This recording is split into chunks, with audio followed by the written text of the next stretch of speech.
जय बद्री विशाल, नमस्ते, प्रणाम।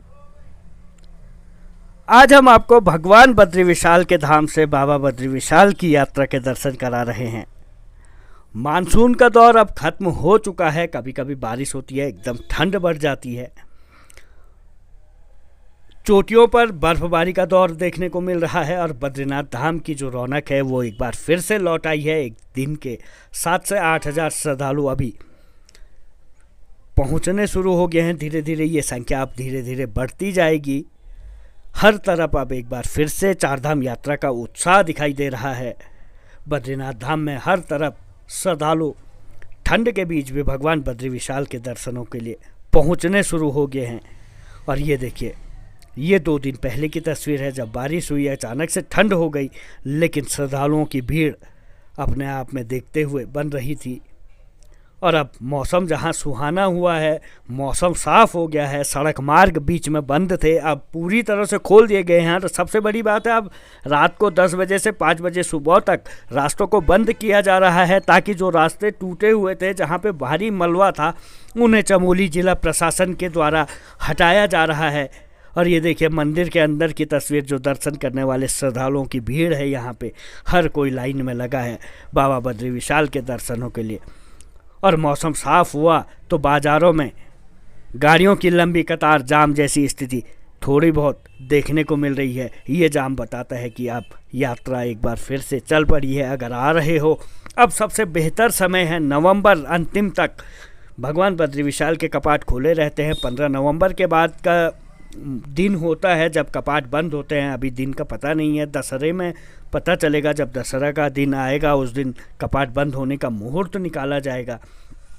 और इस समय अब धीरे धीरे, क्योंकि इस समय पितृपक्ष श्राद्ध पक्ष चल रहे हैं, बद्रीनाथ धाम में बड़ी संख्या में श्रद्धालु आ रहे हैं। बाबा केदार के धाम में तो और भी ज़्यादा श्रद्धालु इस समय पहुंच रहे हैं, क्योंकि पितृपक्ष में बद्रीनाथ और बाबा केदार के धाम में बहुत बड़ी संख्या में श्रद्धालु पहुंचते हैं। हर कोई अपने पितरों की मोक्ष की कामना के लिए पहुंचता है। और चाहे वो दर्शन करने वाले हों या फिर पितृ मुक्ति की कामना करने वाले हो, हर तरफ इस समय भीड़ दिखाई दे रही है। और जो चारधाम यात्रा मार्ग है, जोशीमठ से जब हम आगे बढ़ते हैं तो इस तरह की खचाखच सड़कें अब धीरे धीरे सुधारी जा रही हैं। जहाँ पे बंद है, जहाँ पे मलबा ज़्यादा है, उन्हें सुधारा जा रहा है। सड़क एकदम चौड़ीकरण, जो जोशीमठ से मारवाड़ी का पोजीशन था उसे चौड़ा किया जा रहा है। यहाँ पे उसका काम चला है।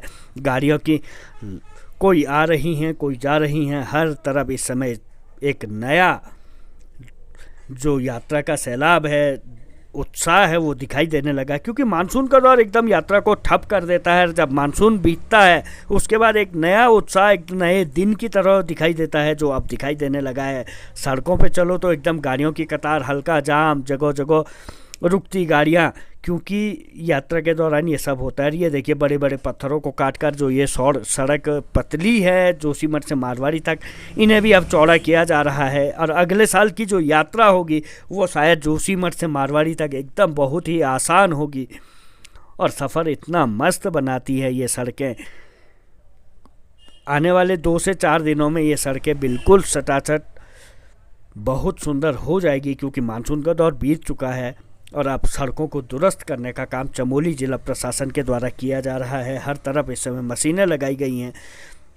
अगर रास्ता बंद भी होता है तो प्रशासन पूरी व्यवस्था करता है खाने की, रहने की। इस समय जो जिला प्रशासन है, चमोली के जो जिलाधिकारी हैं संदीप तिवारी, वो बहुत ही अच्छे अधिकारी हैं। उन्होंने पूरा ख्याल रखा है, हर काम को तेज़ी से करवा रहे हैं। और यह जैसे ही हम मारवाड़ी पुल को क्रॉस करते हैं तो इसके बाद यहाँ से बद्रीनाथ 35 किलोमीटर रह जाता है, गोविंद घाट 10 किलोमीटर। और यहाँ से सटासट गाड़ियाँ चलती हुई एकदम, ये दुकान ढाबे जो हैं, अब इनमें भी गाड़ियों की, जो यात्रियों की गाड़ियाँ हैं वो रुकने लगी हैं। अलग सा उत्साह दिखाई देने लगा है। पहले इतनी यात्रा जब सीजन में चलती थी तब आते थे, अब डाउन सीजन में भी अच्छी खासी यात्रा यहाँ पे देखने को मिल रही है। मारवाड़ी से जब विष्णुप्रयाग के लिए निकलते हैं तो ये सड़क एकदम बहुत सुंदर और चकाचक सड़क है। बिल्कुल ब्लैक डामर इसमें दिखाई देता है। गाड़ी इतनी तेज़ भागती है, हर कोई यहाँ पे तेज़ी से निकलता है, सफ़र को और भी आनंददायक बनाता है। ऐसी सड़कें अगर पूरी हो जाए, क्योंकि अब 2-4 दिन और लगेगा, उसके बाद सारी सड़कें ऐसी ही दिखाई देंगी, क्योंकि मानसून का जो जख्म है उन्हें थोड़ा हटाने में समय लगेगा। लेकिन काम तेज़ी से चल रहा है और ये हर तरफ ढाबे खुल चुके हैं। ये ढाबे बरसात में बंद हो जाते हैं क्योंकि बरसात में कोई आता नहीं है, बहुत कम भीड़ हो जाती है। ऐसे में हर कोई, ये अभी किसी ने खोला नहीं है, वो भी अब खोलने वाले हैं। ये विष्णु प्रयाग, पहला प्रयाग जो होता है बद्रीनाथ धाम से शुरू होती है।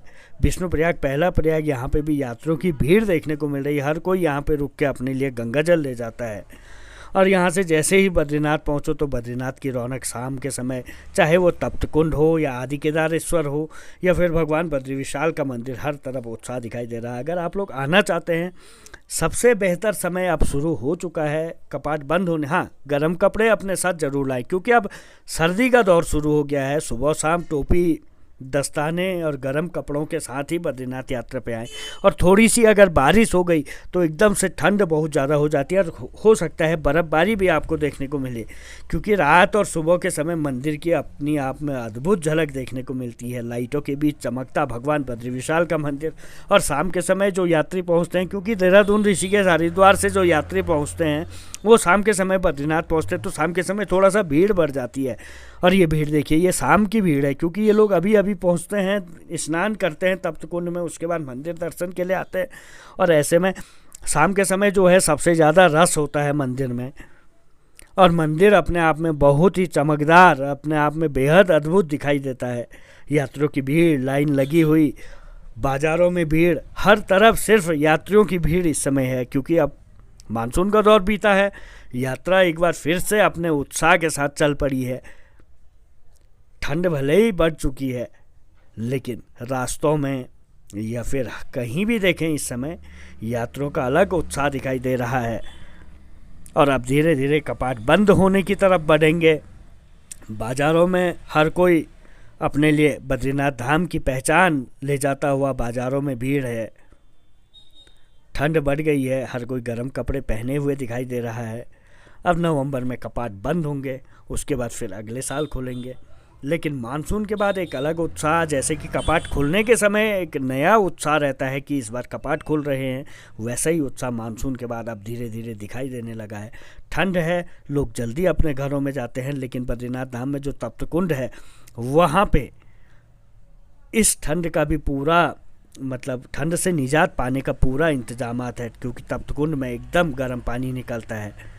और ये देखिए 2 दिन पहले की तस्वीर, जब बारिश हो रही थी बद्रीनाथ धाम में, उसके बीच भी इतने कड़ाके की ठंड, जब चोटियों पे बर्फबारी हो रही थी, तब भी श्रद्धालुओं की भीड़ यहाँ पे थी। और भगवान बद्री विशाल का जो मुख्य ये द्वार है, ये अपने आप में भगवान बद्री विशाल, हम लोग जब कभी भी देखते हैं तो इसी को जय बद्री विशाल कह देते हैं, तो ये इसकी आस्था ही हमारी बद्री विशाल के सामने वो है। और भीड़, बारिश, ठंड इस समय ज़रूर देखने को मिल रही है, लेकिन यात्रियों का उत्साह, चाहे वो बारिश के बीच पैदल रास्तों पे आप यात्रियों को देखो, कोई कंडी में आ रहा है।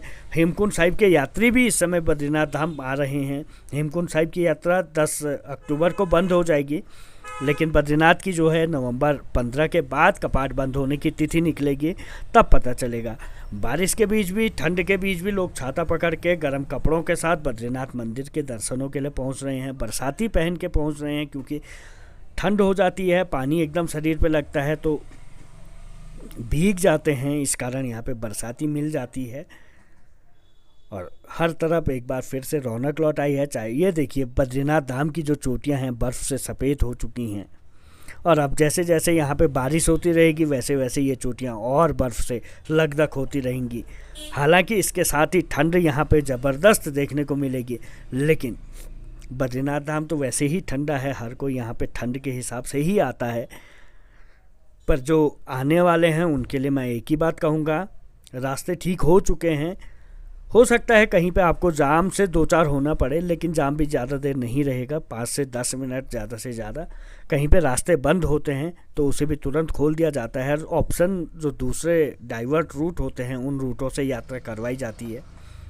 अब पत्थर गिरने का डर नहीं रहता है, मानसून का दौर ख़त्म हो चुका है। हाँ, ठंड बढ़ चुकी है, गर्म कपड़े लाएं, चाहे आप बाबा केदार के धाम पे आ रहे हैं या फिर बद्री विशाल के धाम पे आ रहे हैं। 7 पक्ष में आ रहे हैं तो अपने पितरों, अगर आपके पितर हैं, अगर आप बुजुर्ग हैं, पितृ हैं, तो पितरों का मोक्ष के लिए यहाँ पे पिंडदान तर्पण जरूर करें ताकि आपके पितरों को मोक्ष की कामना हो।